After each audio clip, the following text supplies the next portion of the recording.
जय माँ लक्ष्मी दोस्तों। क्या आपको पता है कि स्त्रियां आप सभी से कब तक प्रेम करती हैं? समस्त पत्नियां अपने पति से कब तक प्रेम करती हैं? और स्त्रियां कितनी उम्र तक अपने पतियों से प्रेम करती हैं? मित्रों, आप सभी ने कहीं ना कहीं देखा होगा कि लोग अपनी पुत्री की शादी किसी धनवान घर में ही करते हैं। वह यही सोचते हैं कि मेरी पुत्री जब उस धनवान घर में जाएगी तो अपना एक सुखी जीवन व्यतीत करेगी। परंतु मित्रों, ऐसा कुछ नहीं कहा जा सकता कि उसकी पुत्री एक सुखी जीवन व्यतीत करेगी या दुखी जीवन व्यतीत करेगी। तो दोस्तों, आज का प्रसंग बहुत ही रोचक मंद है। दोस्तों, आज की इस वीडियो में आप सभी को एक सच्ची घटना बताने वाले हैं। इस घटना के माध्यम से आप सभी को पता चलेगा कि स्त्रियां कब तक पुरुषों से प्रेम करती हैं। दोस्तों, आप सभी को पता है कि आज के कलयुग के समय में हमारे सभी पुत्र या पुत्री किसी ना किसी से बातें किया करते हैं और जाने अनजाने में किसी ना किसी से प्रेम कर बैठते हैं। और दोनों के बीच प्रेम हो जाने के बाद कोई संभव नहीं होता कि उन दोनों की शादी हो जाए। दोस्तों, जब उन दोनों की शादी नहीं होती तो दोनों प्रेम के वशीभूत होकर अपने घर परिवार को छोड़कर भाग जाते हैं और कहीं पर बसेरा कर लेते हैं और शादी भी कर लेते हैं। दोस्तों, आज के कलयुग के समय में ऐसी चर्चाएं हर कहीं सुनने को मिलती हैं। दोस्तों, आज के कलयुग के समय में यह सब होना आम बात है। दोस्तों, आज आप सभी को बताएंगे कि वह कौन सी स्त्रियां हैं जो अपने पति को मरते दम तक प्रेम करती हैं और वह कौन सी स्त्रियां हैं जो अपने पति के होते हुए भी पराया पुरुष की ओर आकर्षित रहती हैं और अपने पति से दिखावे मात्र के लिए प्रेम करती हैं। तो दोस्तों, आप सभी को वीडियो को शुरू से लेकर अंत तक देखना होगा। तभी दोस्तों, आप सभी को पता चल पाए कि कौन सी स्त्रियां अपने पति से कब तक प्रेम करती हैं। दोस्तों, कथा को आगे जानने से पहले वीडियो पर पहली बार है तो वीडियो को लाइक कर दीजिए और साथ में अनोखा टिप्स चैनल को भी सब्सक्राइब कर दीजिए और बेल नोटिफिकेशन को OL पर सेलेक्ट कर दीजिए और कमेंट बॉक्स में जाकर जय माता लक्ष्मी जरूर कमेंट करें। दोस्तों, चलिए मैं आप सभी को एक कथा के माध्यम से स्त्रियां अपने पुरुष से कब तक प्रेम करती हैं इस प्रश्न का उत्तर देने वाले हैं। दोस्तों, एक बार की बात है, देवी सत्यभामा भगवान श्री कृष्ण के पास जाती हैं और भगवान श्री कृष्ण से पूछते हैं, हे प्रभु, आज मेरे मन में एक विचित्र प्रश्न उठ रहा है। तभी भगवान श्री कृष्ण जी कहते हैं, हे देवी, तुम्हारा प्रश्न क्या है? तुम अपना प्रश्न निसंकोच होकर पूछ सकती हो। तब देवी सत्यभामा कहती हैं, हे प्रभु, मेरा प्रश्न यह है कि समस्त स्त्रियां या पत्नियां अपने पति से कब तक प्रेम करती हैं और कितनी उम्र तक प्रेम करती हैं। दोस्तों, यह बात सुनकर भगवान श्री कृष्ण जी कहते हैं, हे देवी, आज आपने अति उत्तम प्रश्न किया है। यह प्रश्न समस्त पुरुषों के लिए है कि स्त्रियां उनसे कब तक प्रेम करती हैं। हे देवी, मैं तुमको इस प्रश्न का उत्तर एक कथा के माध्यम से देने वाला हूं। हे देवी, इस कथा को तुमको शुरू से लेकर अंत तक पूरे मन से सुनना होगा। आगे देवी सत्यभामा कहती हैं, हे प्रभु, आपके मुख से वह कथा सुनना कितनी सौभाग्य की बात है। आगे भगवान श्री कृष्ण जी कहते हैं, हे देवी, इस कथा को जो पूरा सुनता है उसके घर में सदैव माता लक्ष्मी का वास होता है और भगवान शनिदेव की छत्र छाया उसके ऊपर हमेशा बनी रहती है। और जो भी इस कथा को अंत तक नहीं सुनता है उसके घर को माता लक्ष्मी छोड़कर चली जाते हैं। और आगे भगवान श्री कृष्ण जी कहते हैं, हे देवी, इस कथा को तुम पूरे ध्यान से अंत तक सुनना। तब देवी सत्यभामा कहती हैं, हे प्रभु, मैं आपको वचन देता हूं कि मैं इस कथा को शुरू से लेकर अंत तक सुनूंगी। तब भगवान श्री कृष्ण कथा को आगे सुनते हुए कहते हैं, हे देवी, एक बार की बात है, उत्तर प्रदेश में एक स्वाभावमान नगरी थी। उस नगर में एक बहुत बड़ा घना जंगल था। उस जंगल में ना तो कोई आता था ना तो कोई जाता था। उस जंगल में सिर्फ और सिर्फ जंगली जानवरों का बसेरा था। दोस्तों, उत्तर प्रदेश में एक राजा राज्य करता था जिसका नाम धर्मराज था। और उस राजा की उम्र लगभग 40 वर्ष की हो चुकी थी और उस राजा की अभी तक शादी नहीं हुई थी, क्योंकि आज तक उसे कोई भी स्त्री पसंद नहीं आई थी। उसके लिए कोई भी स्त्री सुंदर नहीं थी। दोस्तों, उस राज्य में एक जंगल था। उस जंगल की चर्चा बहुत ज्यादा हो रही थी। दोस्तों, जब उस राजा ने यह चर्चा सुनी कि उनके नगर में एक जंगल है जहां पर ना तो कोई आता था और ना ही कोई जाता था और उस जंगल में सिर्फ जंगली जानवर ही रहा करते थे, मैं तो वह खबर सुनकर राजा उस नगर के जंगल में जाने का निर्णय लेता है और वह अपने मंत्रियों को आदेश देकर एक अश्व तैयार करवाता है और वह राजा उसे अश्व पर बैठकर उस नगर के जंगल के लिए रवाना हो जाता है। दोस्तों, वह राजा जब उस जंगल में प्रवेश करने ही वाला था, तभी उस जंगल के किनारे उसे एक कुटिया दिखाई देती है। तब वह राजा सोचता है कि मैंने सुना था कि इस जंगल में ना ही तो कोई आता था और ना ही तो कोई जाता है, तो यहाँ पर यह कुटिया कैसे? तब वह राजा उस कुटिया को बड़े ध्यान से देख रहा होता है, तो वहां पर उसे एक सुंदर स्त्री दिखाई देती है। वह इतनी सुंदर थी कि राजा उसे एक बार ही देखने पर उस पर मोहित हो गया, और वह राजा दूर से ही उस स्त्री पर नजर रखे हुए था और बड़े ध्यान से उस स्त्री को देख रहा था। और जब वह राजा उस स्त्री के पास जाता है, तो वह राजा देखता है कि वह एक वैश्या है। वह वैश्य बहुत ही सुंदर थी। उसने एक ही नजर में राजा का दिल जीत लिया था। दोस्तों, उस वैश्या को देखकर ऐसा लगता था कि मानो मुझे स्वर्ग से कोई अप्सरा आ गई हो। दोस्तों, वह राजा उस वैश्या को बहुत ही ध्यानपूर्वक से देख रहा था और वह राजा उस वैश्या पर मोहित हो गया और फिर उसने उस वैश्य से विवाह करने का प्रस्ताव रख दिया। दोस्तों, उस राजा को पता था कि वह एक वैश्या थी, तब भी वह राजा उस वैश्या का दीवाना हो चुका था।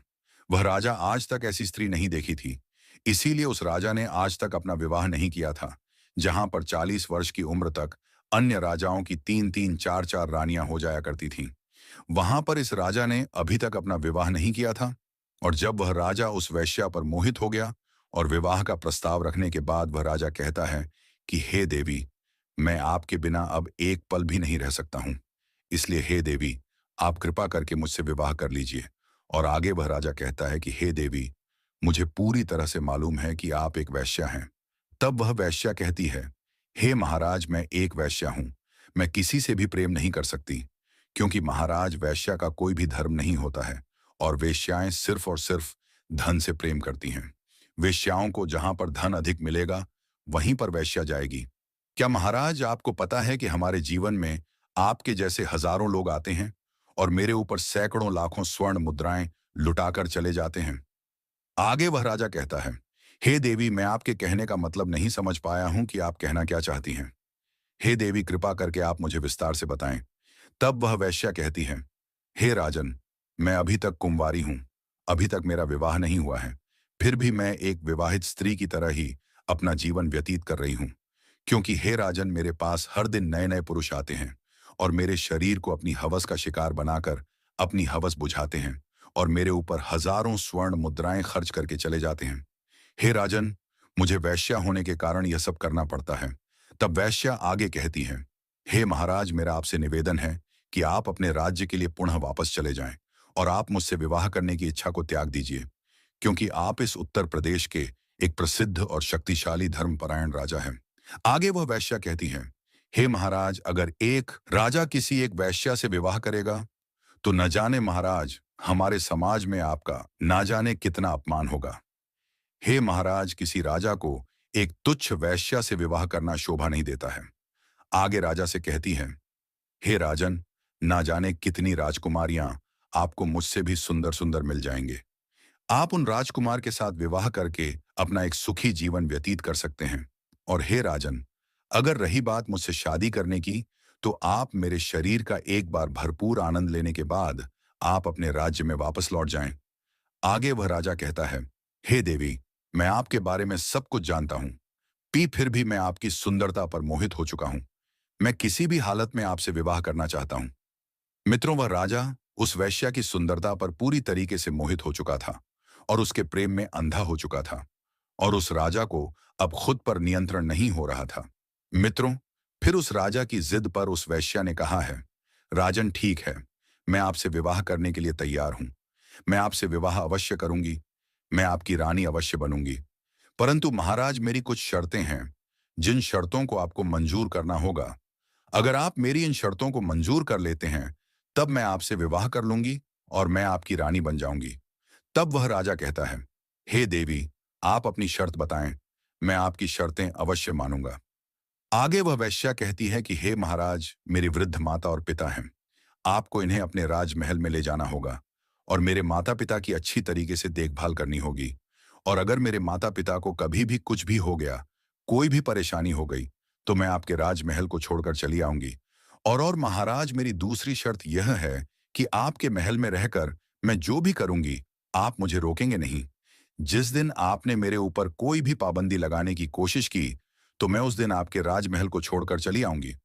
मित्रों, ये दो शर्तें उस वैश्या ने राखी और फिर वह राजा तो वेश्या के प्यार में अंधा हो चुका था।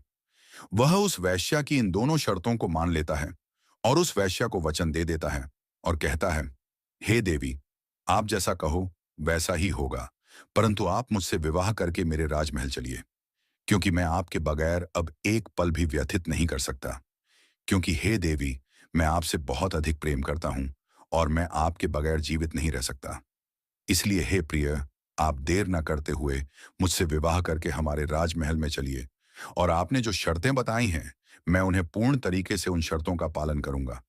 फिर मित्रों, उस वेश्या ने उस राजा से शादी कर ली और फिर अपने बूढ़े माता पिता को लेकर उस राजा के साथ विवाह आदि संपन्न करके वहां से राजमहल के लिए प्रस्थान कर जाती है।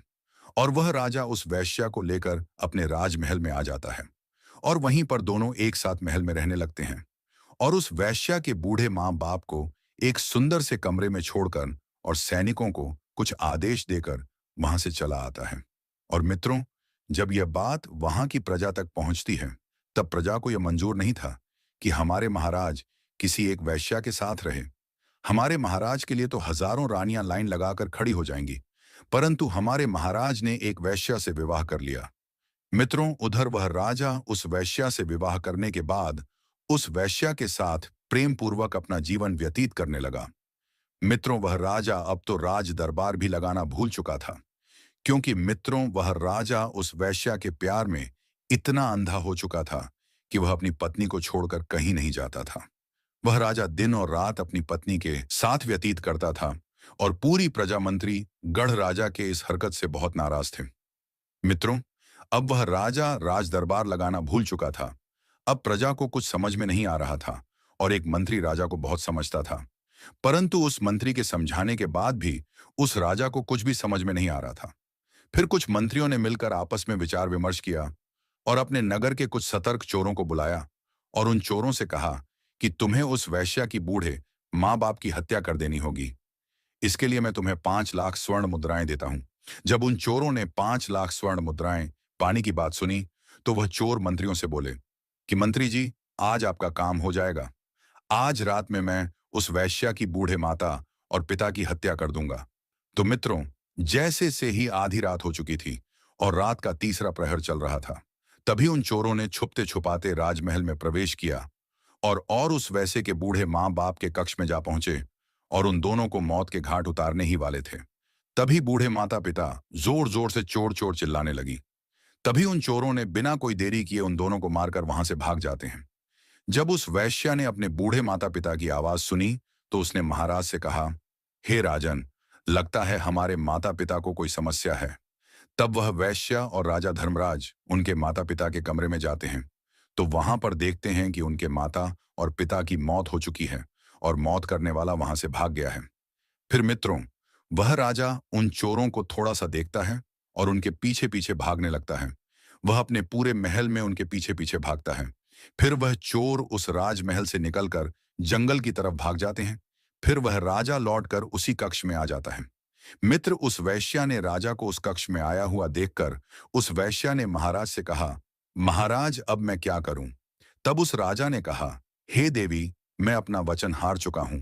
हे देवी, मैंने आपको जो वचन दिया था, आपकी जो 2 शर्तें थीं, मैं आपकी उन शर्तों को पूरा नहीं कर पाया। आगे वहां राजा कहता है, हे देवी, मैं तो आपकी शक्ति पूरी नहीं कर पाया हूं। अब आपके मन में जो आए वही करिए। मित्रों, उस वैश्या ने राजा की यह बात सुनकर राजा से कहती है, हे महाराज, ठीक है, मैं अपने शर्त के अनुसार मैं आपके राज्य महल को छोड़कर जा रही हूं मित्रों। फिर वह वैश्या उस राजा के राजमहल को छोड़कर अपनी कुटिया की तरफ निकल जाती है। फिर वह राजा उस वैश्या को जाता हुआ देखकर बहुत चिंतित हुआ, परंतु मित्रों, वह राजा अपने शर्तों के अनुसार कुछ कर भी नहीं सकता था। वह राजा उस वैश्या को जाते हुए देख रहा था और उसकी आंखों में आंसू आ चुके थे। फिर मित्रों, वह वैश्या राजमहल से निकल जाती है। मित्रों, राजा की पत्नी वह वैश्या राजमहल को छोड़कर चली गई थी। तो राजा आज सभा लगाई और उस सभा में राजा बड़ी मायूसी के साथ बैठा हुआ था। और जब सभा खत्म हुई, तब राजा वहां से चला आया और वह यही सोच रहा था कि अब तो मेरे जीवन में अंधेरा ही अंधेरा है। अब मैं उस वैश्या के बिना कैसे रहूंगा? और वह कहता है, मेरी सबसे कीमती चीज, मेरी जिंदगी मुझे छोड़कर चली गई। अब मैं उसके बिना कैसे रह सकता हूं मित्रों। आप उस राजा को उस वैश्या के प्रेम में इतना अंधा था कि वह ना तो कुछ खाता था और ना ही कुछ पीता था। वह रात भर अपने बिस्तर पर पड़ा होकर उस वैश्या के बारे में सोचा करता था। उसको रात भर नींद नहीं आ रही थी। मित्रों, इसी तरह धीरे धीरे कुछ दिन व्यतीत हुए।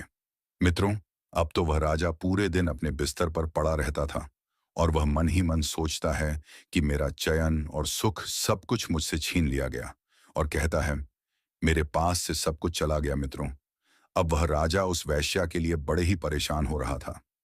मित्रों, अब उस राजा को अपने आप को संभाल नहीं जा रहा था और एक दिन वह अपना अश्व पर बैठकर इस जंगल की तरफ, जहां पर वैश्या की कुटियां थीं, वहां के लिए रवाना हो गया। मित्रों, इधर वह राजा उस वैश्या की कुटिया के पास पहुंचता है और उस वैश्या के सामने जाकर राजा उस वैश्या से कहता है कि हे प्रिय, आप हमारी पत्नी हैं और आपने अपनी शर्त के अनुसार आप हमको छोड़कर चली गई।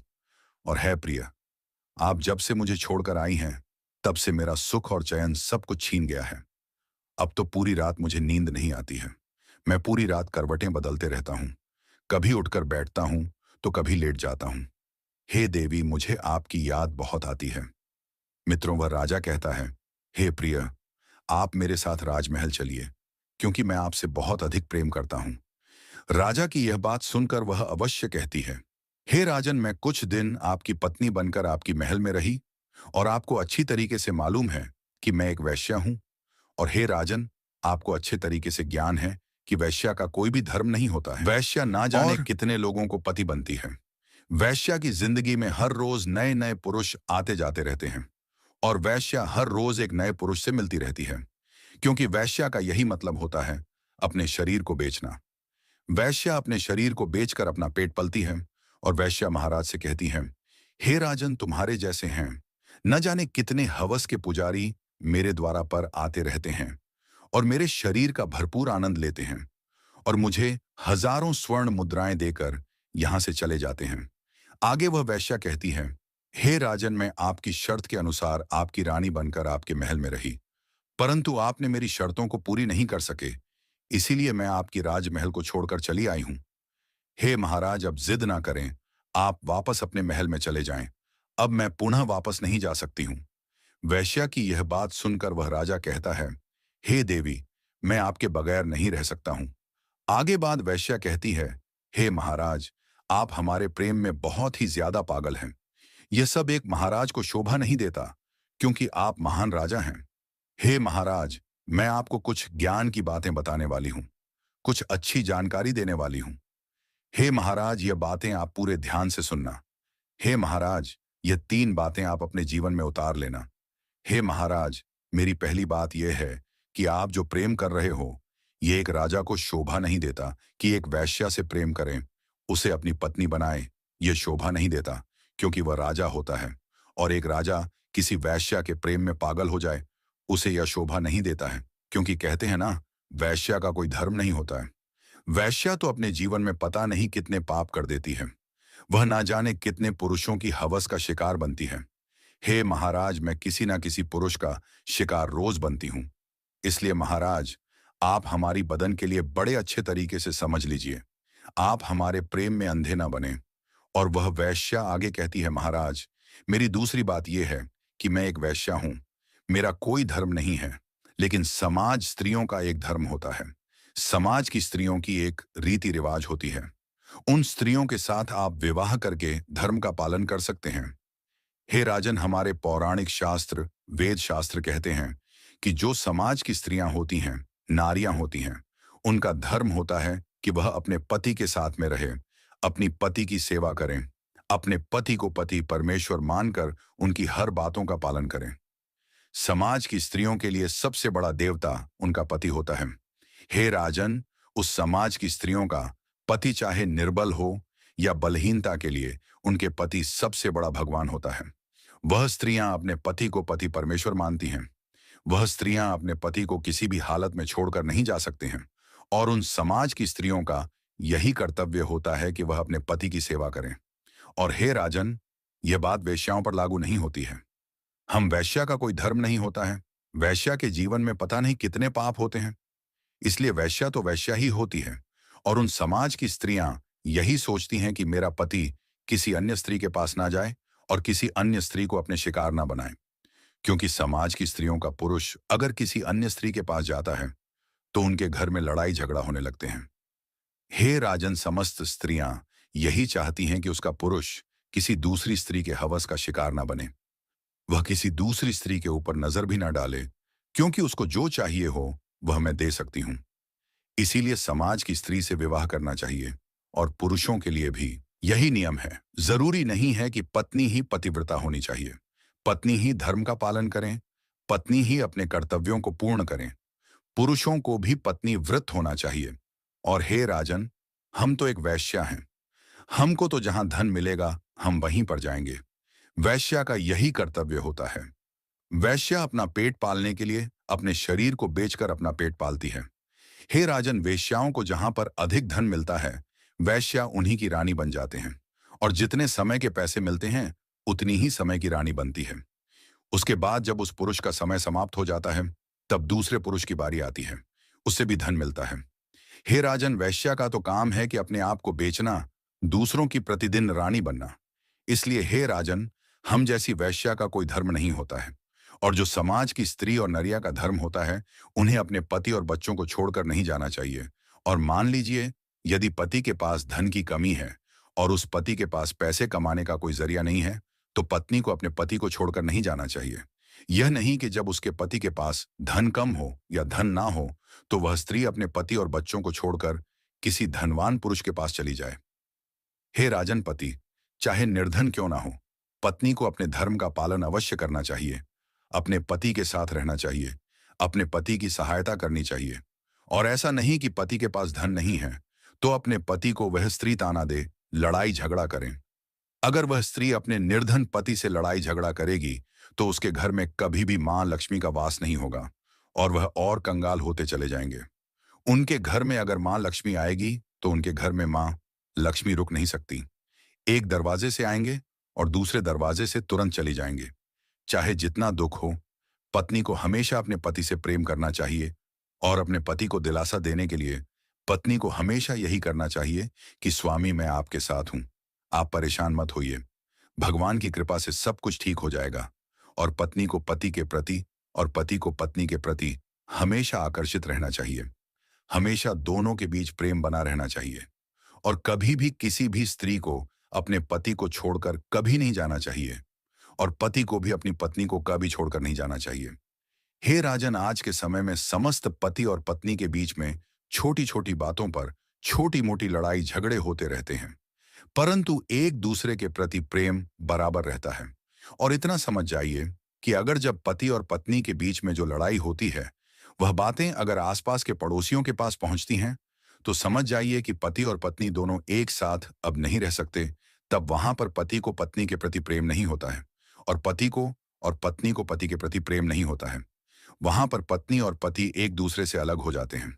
और दोस्तों, समाज की स्त्रियों का यही धर्म होता है कि वह स्त्रियां अपने पति के साथ मिलजुल कर रहें।